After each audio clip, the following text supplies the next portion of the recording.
Hey everyone, welcome back to the channel and to another review. So yesterday I checked out James Gunn's The Suicide Squad in IMAX, and today I will give you my honest thoughts about the film. Now this review will contain spoilers, as I believe you will get the best quality review from me if I don't hide anything from this film. So if you don't want to be spoiled, I would recommend not watching this video until you have seen the film. So let's get on with the review. To put it simply, this film is what Guardians of the Galaxy would have been if Disney allowed James Gunn to make an R-rated Marvel film. And that's not even a criticism. As a whole, I really did enjoy this film. I thought it was extremely funny, and most of my laughs came from King Shark, and I would love to have a full series of just him. I thought the action was thrilling, and I found myself on a number of occasions just glued to the screen. I loved the time jumps as well. It made sure that the film was refreshing and unpredictable, which really helped explain missing details while still allowing the film to move forward. The cast overall was brilliant, but the standout actors for me were Idris Elba, John Cena, Margot Robbie, and Daniela Melchior.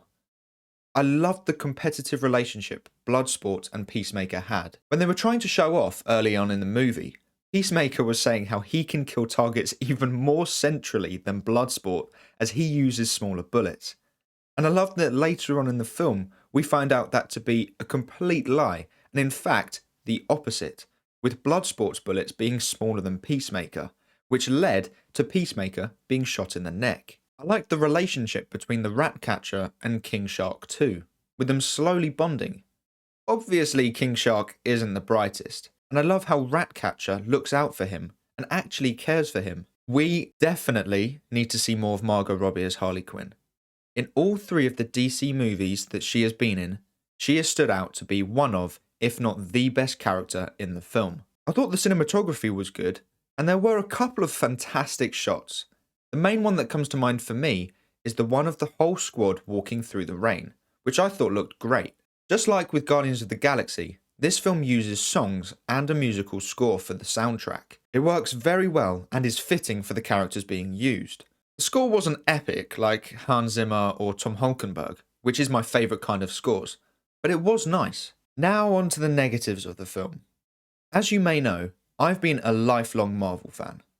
But what pulled me towards the DCEU was the serious tone they were creating throughout their early films. I wanted Marvel and DC to be different. Not only with their characters, but also with their tones. This film feels like a Marvel film using DC characters. Now, as I said before, I really enjoyed this movie. However, I get less satisfaction from it, as I feel I'm getting a DC film wrapped in a Marvel formula. I'll give you an example. In the final battle of the movie, Polka Dot Man starts to attack Project Starfish. And even though it was funny, with the starfish turning into his mum, who he did hate, I still found it a really redeeming moment for the character, with him even shouting out that he's a superhero, and then suddenly he's killed in a funny way. People did laugh in the cinema, but for me, I was disappointed. I wanted to actually have a serious and emotional moment where he managed to overcome his struggles to help save the day. But then they destroyed that with making his death comedic and predictable. If his death was honourable and serious and it was a redeeming moment, then I would have liked it more. But the fact that they turned it into a joke just ruined the moment for me. The movie does have some emotional moments, with the main one that stands out to me is the conversation between Ratcatcher and Bloodsport, where they talk about their pasts. But that's the only one I can think of that stays as a serious moment. I thought that the Thinker was underused, and he was only there because he was able to communicate with the starfish. In fact, I thought the CW Flash series did a better job with the character. There were about 3 characters that I would have been sad about if they had died. Those being Harley Quinn, Ratcatcher, and King Shark. Harley Quinn because she's the most famous and popular character in the film, and if she had been killed off, it would have been a huge mistake. Ratcatcher because I really liked the character, and I thought Daniela did a great job. And King Shark because he's adorably funny and stupid, and by far my favourite character in the movie. And I just wish we saw more of him. The rest of the characters were funny, but when they died, I wasn't that upset.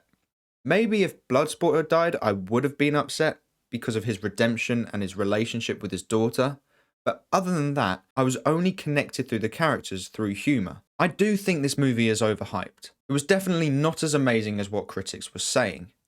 It was good and it was entertaining. However, I wouldn't put this in my top 5 DCEU films. That's not saying it's a bad film at all. It's far from it. It's actually a very enjoyable movie, and I would definitely watch it again. I would just choose to watch other DCEU movies over this one. I am thinking of updating my rankings for the DCEU, as the last time I did that video, the Suicide Squad and the Snyder Cut were both not released. The film is very gory. I would say overly gory. I don't think it needed to be like that. I mean, you see everything. What I'm trying to say is that the film is gory because it can be, not because it's necessary to the story. It's done purely because Warner Brothers let James Gunn do whatever he wants. For example, when Rick Flag dies, he gets stabbed with a tile. That's all we needed to see, but for some reason, we get an inside view of his heart being stabbed by the tile. There was no need for it, but it was there. I saw that Sean O'Connell said that he thinks James Gunn should be given Justice League 2. I would have to disagree. He works well with these smaller characters where he can just kill them off for laughs and not many people care for them. But the Justice League are such monumental characters, and I think he would just turn them into a bunch of jokes. A bit like what Whedon did with Justice League. Not to that extent, but the film would basically be Avengers 2.0. That's why I like the Snyder Cut. You feel the weight of characters' actions and you take the film seriously. I don't think James Gunn would do that. I would give the Suicide Squad a 7 out of 10. I really did enjoy it, and I laughed so many times throughout the film. But just a warning to anyone that watches the film, don't expect a deep, serious story. It was never promoted as one, and it definitely isn't one. There are serious moments, and they do them very well, but as a whole, it's a comedy. Make sure to let me know what you thought of the Suicide Squad in the comments below. But that is all for today's review. Thank you so much for watching. Please make sure to like and subscribe and turn on post notifications so you never miss a video. Hope to see you here again soon, so until then, have a great day. Bye.